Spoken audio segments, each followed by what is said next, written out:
காவேரி பிரச்சனை அப்படிங்கிறது கிட்டத்தட்ட ஒரு 50-60 வருஷம் பிரச்சனை, பல ஆண்டுகளுக்கு முன்னாடி உள்ள பிரச்சனை. அது காவேரியை பொறுத்து வச்சு தான் கர்நாடக அரசியலே இருக்குது. அது காங்கிரஸாக இருக்கட்டும், பிஜேபியாக இருக்கட்டும், அதுதான் அவங்களுக்கு அரசியல் கோர். அதை வச்சு தான் அரசியல் பண்ணுறாங்க. காங்கிரஸ் இல்லாத இந்தியாவில் காங்கிரஸ் இருக்கக்கூடாது, புத் பாரத் அப்படிங்கிறது தான். இப்போ நீங்கள் ஆட்சியில் அவங்களுக்கு பங்கு கொடுத்து பக்கத்தில் அமைச்சரை உட்கார வச்சா விடுவாங்களா?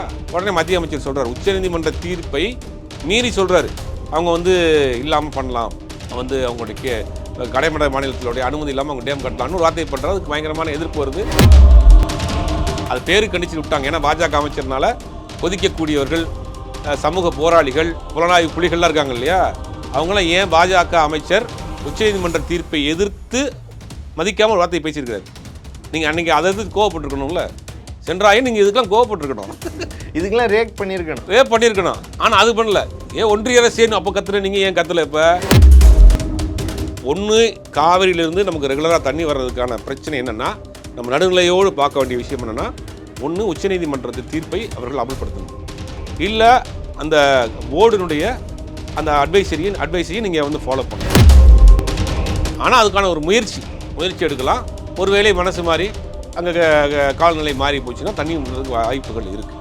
அப்போ ஒரு 2 மாநிலத்துக்குள்ள இருக்கக்கூடிய நட்புறவை பாதுகாக்கணும், பதற்றத்தை தணிக்கணும்.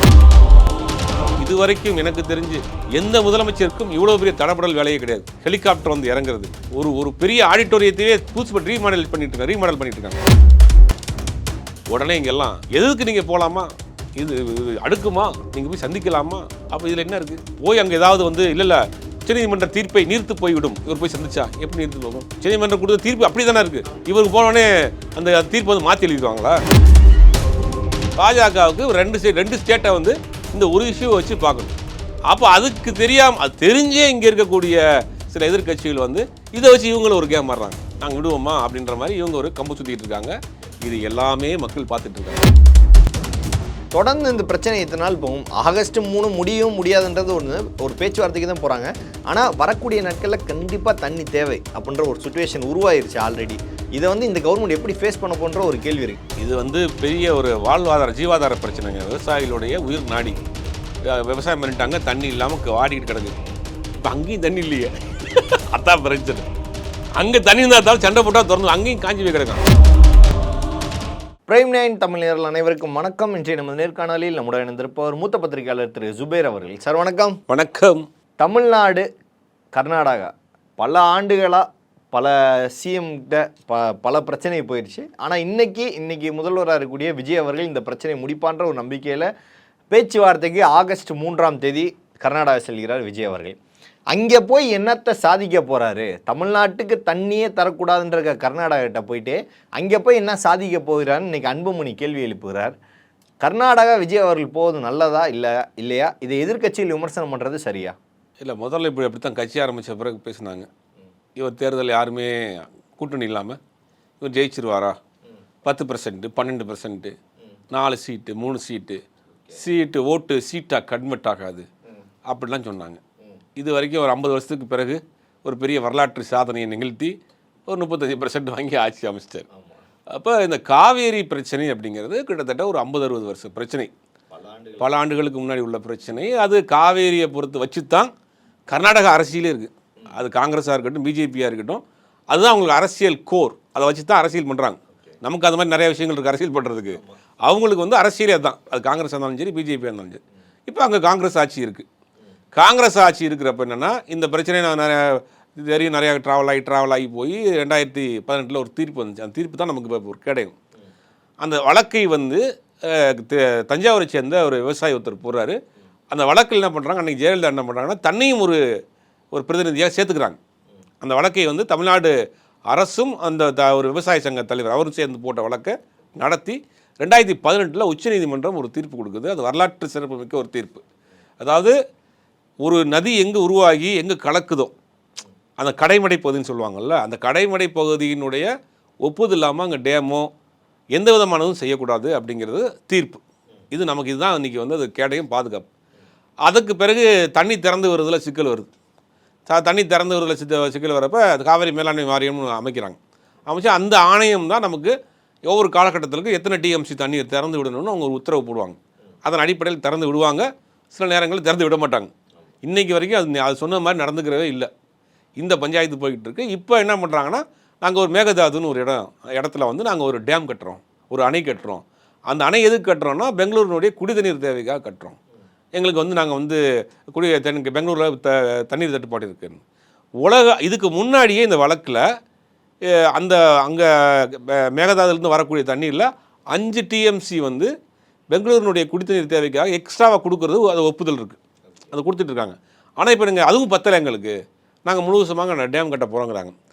உலகளவில் ஒரு தீர்ப்பு என்னென்னா, நீங்கள் குடிதண்ணீர் தேவைக்காக டேம் கட்டினா அதை வந்து நாங்கள் ஏற்றுக்கலாங்கிற உலகளவில் ஒரு சட்டம் இருக்குது.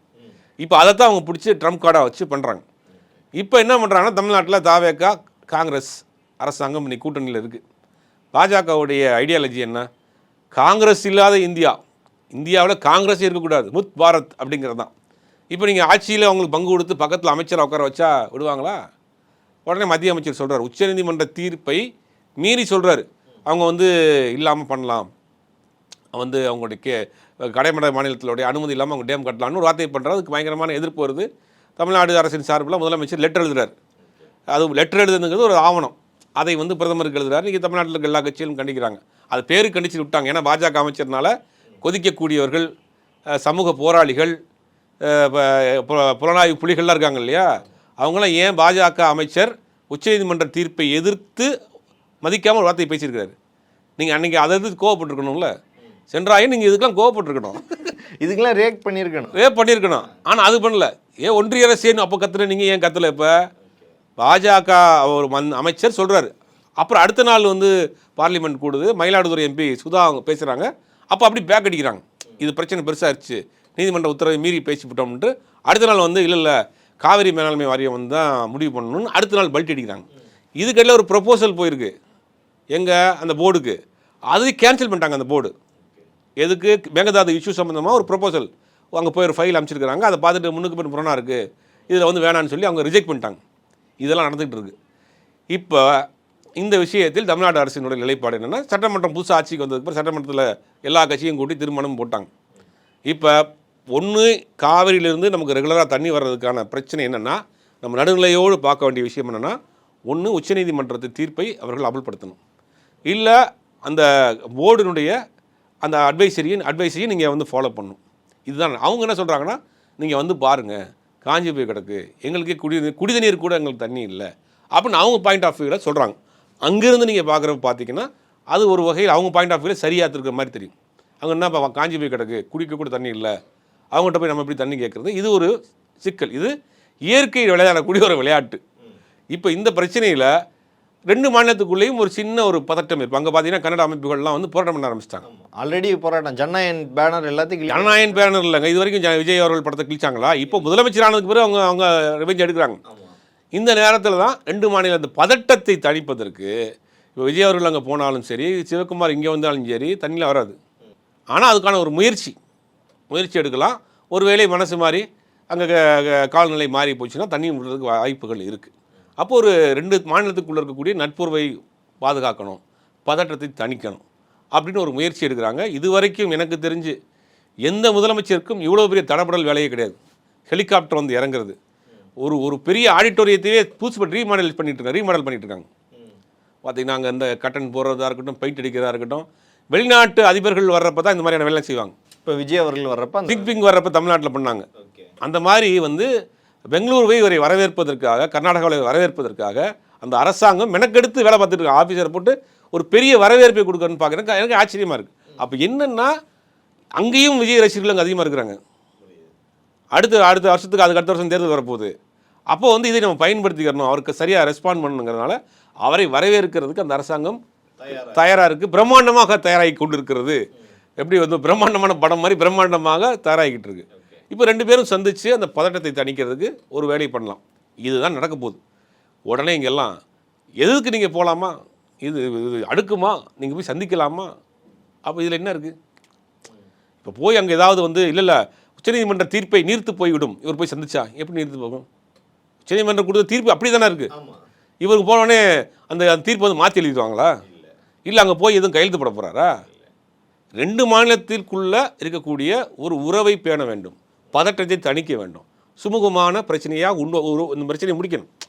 உலகத்தில் நடந்த பல யுத்தங்கள் பேச்சுவார்த்தையின் மூலியமாக தான் தீர்ந்துருக்குங்கிறது வரலாறு.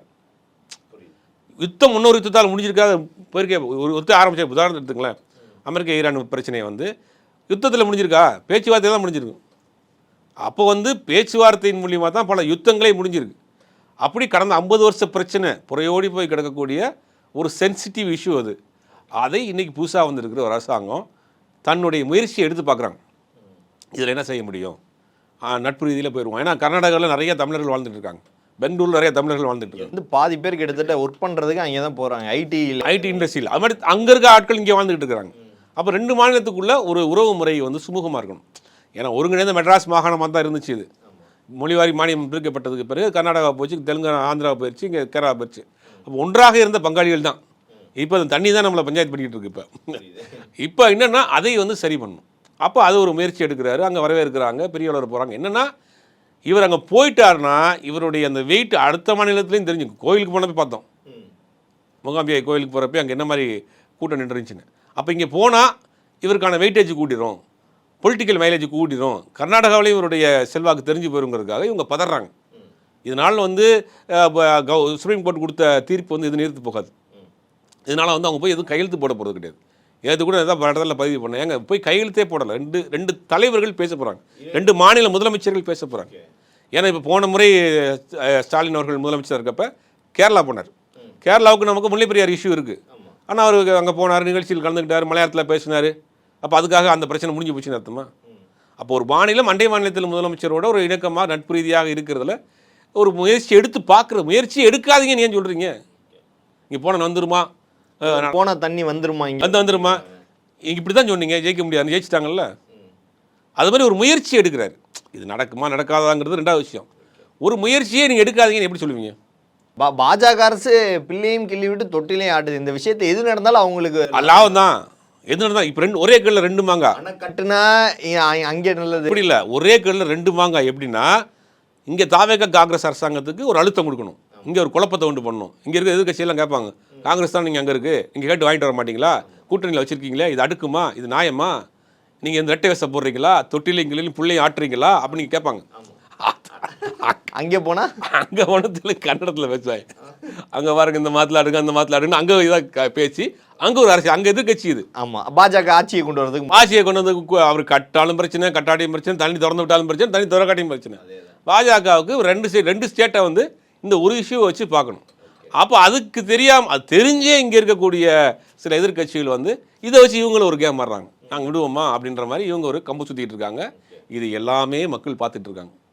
ஏன்னா 60 வருஷ பிரச்சனையை 3 மாதம் வந்தால் கட்சியை பிடிச்சிக்கிட்டு இந்த இவ்வளோ கேட்குறீங்களப்பா, இந்த பிரச்சனையை நீங்கள் தீர்த்துருக்கணும்னா 60 வருஷமா? ஒரு 99 2014 வரைக்கும் 3 பீரியடு மத்தியில் திமுக வலுவாக இருந்துச்சு. அது 2004 இவருடைய தயவில் தான் ஆட்சியே இருந்துச்சு. உள்துறை இணையமைச்சர், நிதித்துறை இணையமைச்சர், பாதுகாப்புத்துறை இணையமைச்சர், பல முக்கிய போர்ட்போலியோடைய இணையமைச்சர்களாக அமைச்சர்களாக திமுகவினர் இருந்தாங்க. இவங்க வாபஸ் பண்ணாங்கன்னா ஆட்சியே கலந்துடும். அன்னைக்கு ஓப்பனாக திமுக காரங்க சொல்லுவாங்க, 4 மத்தியில் இருக்கக்கூடிய 4 காலில் ஒரு கால் எங்களுடைய கால் அப்படின்னு. அப்போலாம் இந்த பிரச்சனையை அவங்க சார்ட் அவுட் பண்ண முடியல. ஆனால் 3 மாதத்துக்கு முன்னாடி ஒரு கட்சியை போட்டு இவ்வளோ பாடுபடுத்துறீங்க. இவர் போய் பேச போனாலே அதையும் போறாருன்றீங்க. பேச்சுவார்த்தைக்கு போகிறதே தப்பு. போச்சுங்க, அவ்வளோதாங்க. சமரசம் ஆயிட்டாருன்னு சொல்கிறாங்க. போச்சுங்க, சரண்டர் ஆயிட்டாருன்றாங்க. சமரசம் சொல்கிறீங்க, சரண்டர் ஆயிட்டாரு. எப்படி நடக்கும்? உச்சநீதிமன்ற தீர்ப்பு இருக்குது. இவங்க 2 பேரும் நினச்சா ஒரு விஷயத்தை செய்கிறதுக்கான முயற்சி செய்யலாம். மற்றபடி உச்சநீதிமன்றத்தினுடைய தீர்ப்பு இருக்குது, காவிரி மேலாண்மை வாரியம் இருக்குது, அதெல்லாம் முடிவு பண்ணணும்ல. அப்போ ஒரு முயற்சியை எடுத்து பார்ப்போங்கிறதுக்கு முன்னாடியே இவங்க பல போராளிகள் பல வேஷத்தில் இருப்பாங்கல்ல, அவங்க உட்காந்துக்கிட்டு ஒவ்வொரு சேனலாக உட்காந்துக்கிட்டு நடக்குமா, இது முடியாதுங்க, இது வரலாற்று பிழைங்க, 50 வருஷம் அரசியல் இது மாதிரி நடந்திருக்கா, அசிங்கங்க அப்படின்னு சொல்கிறாங்க. என்ன செய்யறது? என்னையா இது இப்படியே பேசி ஒன்றும் எத்தனை வருஷம் பேசிக்கிட்டே இருக்க போகிறாங்கன்னு தெரியல. ஒரு முயற்சியை பண்ணுறாங்க, ஒரு ட்ரை பண்ணி பார்ப்போம்னு. அது 2 மாநிலத்துக்குள்ள இருக்கக்கூடிய சுமூகமான உறவு போகும். இப்போ நெய்வேலி எடுத்துக்கிட்டு வச்சுங்க, என்எல்சியில் இருக்கக்கூடிய உற்பத்தி பண்ணக்கூடிய மின்சாரம் 50% மேலே கர்நாடகாவுக்கு போகுது. இப்போ 2006-2011 தமிழ்நாட்டில் கடுமையான மின்வெட்டு, 3 மணி நேரம் 4 மணி நேரம் மின்வெட்டு. அப்படி உள்ள சூழ்நிலையில் கூட நம்ம இங்கே இருட்டில் இருந்தோம், ஆனால் அவங்களுக்கு மின்சாரம் கொடுத்துருந்தோம். ஆனால் அந்த நெய்வேலியுடைய வரலாறே பெரிய சுவாரஸ்யமான பல பேருக்கு தெரியாது. நெய்வேலியில் ஒரு விவசாயி என்ன பண்ணுறாருன்னா தோட்டத்துக்கு கிணறு வெட்டுறாரு. அங்கே பார்த்தா கருப்பாக ஒரு கல் வருது. இது என்னன்னு அவருக்கு டவுட்டு. அன்னைக்கு காமராஜர் ஆட்சி கொண்டு போய் காட்டுறாரு. பல முறை காமராஜர் சந்திக்க முடியாது, போய் சந்திச்சு பார்க்குறாரு. லேபில் கொடுத்து செக் பண்ணுறாங்கண்ணா, அதான் நிலக்கரி. இடமும் சரி, நிலக்கரியும் சரி, அதில் எடுக்கப்படக்கூடிய மின்சாரமும் சரி, முழுக்க முழுக்க தமிழர்களுடைய இடம். ஆனால் நம்ம ஒப்பந்தத்தின் அடிப்படையில் இன்னைக்கு வரைக்கும் என்ன அக்ரிமெண்ட்டில் இருக்கோ அதை நம்ம கரண்ட்லானே கொடுத்துட்ருக்கோம். நம்ம அதை இன்றைக்கி வரைக்கும் யாரும் சொல்லிக் கூட காமிச்சல. ஒரு சில இடத்துல போராட்டம் மாறுபாடு நடந்தால் கூட நம்ம அதை நியாயமான முறையில் நடந்துக்கிறோம். ஆனால் அவங்க தரப்புலேருந்து தண்ணி திறந்து விடுங்கன்னு சொல்லி ஆணையம் ஆர்டர் போட்டாலும் திறந்து விடுறதில்ல. கோர்ட்டே சொன்னாலும் கேட்க மாட்டான் அப்படின்ற மாதிரி இருக்கிறாங்க. இப்படி ஒரு இஷ்யூவை ஒரு புதிதாக 2 வருஷத்தில் ஆரம்பித்த கட்சி, ஆட்சிக்கு 60 நாள் உள்ள ஒரு கட்சி, வேறொரு ஆங்கிலில் நம்ம ட்ரை பண்ணி பார்ப்போன்னு ஒரு முயற்சி எடுத்தா, இல்லை நீங்கள் பண்ண மாதிரியே பண்ணுங்க பழைய மாதிரியேன்னா, பழைய மாதிரி பண்ணி தான் ஒன்றும் நடக்கலையே. பழைய மாதிரி இத்தனை வருஷம் நீங்களும் பார்த்ததில் பேச்சு நடக்கலை. புதுசாக வந்திருக்க ஒரு ட்ரை பண்ணுறாரு, நடக்கட்டும் பார்ப்போம். அதுக்குள்ளேயே இங்கே கம்பு சுற்றுற வேலையை பல முகமூடிகளோட பல கெட்டப்போட உட்காந்து பேசிகிட்டு இருக்கிறாங்க. தொடர்ந்து இந்த பிரச்சனை இத்தனை நாள் போகும். ஆகஸ்ட் 3 முடியும் முடியாதுன்றது ஒரு பேச்சுவார்த்தைக்கு தான் போகிறாங்க. ஆனால் வரக்கூடிய நாட்களில் கண்டிப்பாக தண்ணி தேவை அப்படின்ற ஒரு சுச்சுவேஷன் உருவாயிருச்சு ஆல்ரெடி. இதை இந்த கவர்மெண்ட் எப்படி ஃபேஸ் பண்ண போன்ற ஒரு கேள்வி இருக்குது. ஏன்னா ஓகே சமாளிச்சுட்டாங்க, ஆனால் இனிமேல் விவசாயம் அடுத்து நெல் கொள்முதலில் போயிடுவாங்க. கண்டிப்பாக தண்ணி தேவைன்ற ஒரு சுச்சுவேஷன் வந்துருச்சு. இது பெரிய ஒரு ஜீவாதார பிரச்சனைங்க. விவசாயிகளுடைய உயிர் நாடி. விவசாயம் பண்ணிட்டாங்க, தண்ணி இல்லாமல் வாடிக்கிட்டு கிடக்கு. இப்போ அங்கேயும் தண்ணி இல்லையே, அதான் பிரச்சனை. அங்கே தண்ணி இருந்தாலும் சண்டை போட்டால் திறந்து அங்கேயும் காஞ்சி போய் கிடக்கான். இந்த எல்னினோ பிரச்சனை ஒட்டுமொத்தமாக ஒரு பெரிய அடிச்சிருக்கு. இப்போ நீங்கள் என்ன தான் அவங்க கோர்ட் ஆர்டர் போட்டால் பார்த்தாலும் தண்ணி இல்லையே. அப்போ இயற்கை மட்டும்தான் இதற்கு மனசு வச்சு 2 மாநில விவசாயிகளுடைய வாழ்வாதார பிரச்சனை, ஜீவாதார பிரச்சனை, எல்லா பிரச்சனையும் இயற்கை மட்டும்தான் சரி பண்ண முடியும். இவங்க பேச்சுவார்த்தை நடத்தினாலும் சரி, அங்கே தண்ணி இருந்தால் தான் திறந்து விடுவான், இல்லையே அங்கே. இப்போ அதுதான் பிரச்சனை. அப்போ இது என்னென்னா இயற்கை மட்டும்தான் கை கொடுக்க வேண்டும், அது கொடுக்கும் வரக்கூடிய காலங்கள்னு சொல்கிறாங்க.